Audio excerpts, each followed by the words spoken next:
Hey there, welcome back to Dakota News Now. It's now time for another edition of Owning Outdoors, and joining me as always is Doug Schroeder from Lewis. And Doug, we think spring is going to come eventually, right? Yes, it has to.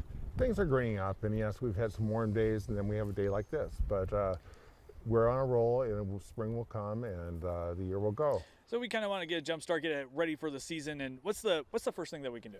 One of the first things I like to do is check over your equipment, the mowers and things like that. Make sure that you're ready for the season to begin.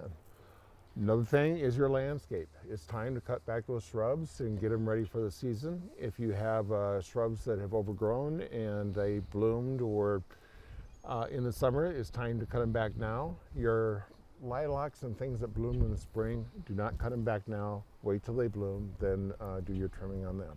So when's kind of a good idea? You mentioned mowers to get the first mow in. The grass needs to be a little so tall, so green. Yes, let it right now green up a little bit.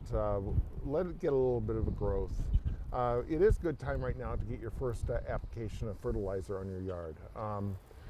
I recommend 4 applications of fertilizer a year, and right now is the perfect time to get that first one with a pre-emergent to prevent crabgrass from coming up in your yard. And you want to make sure you do it when it's not going to rain, unlike a day like today. Right.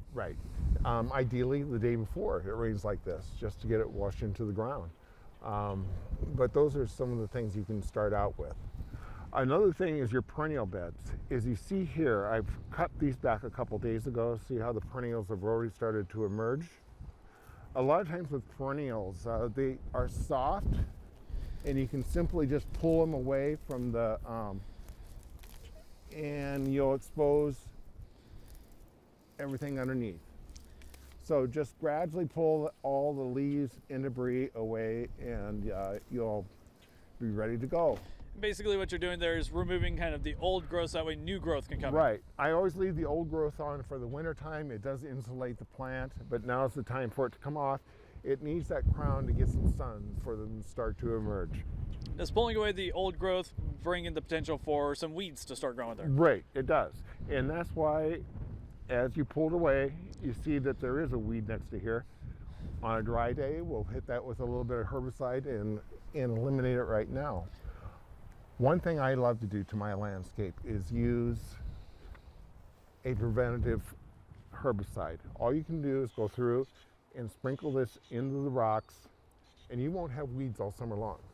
So that saves you time later in the year. All right, Doug, any other tips to help get a jump start in the season? Another great thing to do right now is use a herbicide for the cracks in your driveway and sidewalk. Nobody likes grass and weeds growing up into those areas. If you treat it now, you don't have to worry about it in the summertime. Go play. And Doug, we're getting the season going right, and you have a special announcement to make about it. Today is the day. We've been getting phone calls for the last couple of weeks on when plants are going to be arriving and when we're open.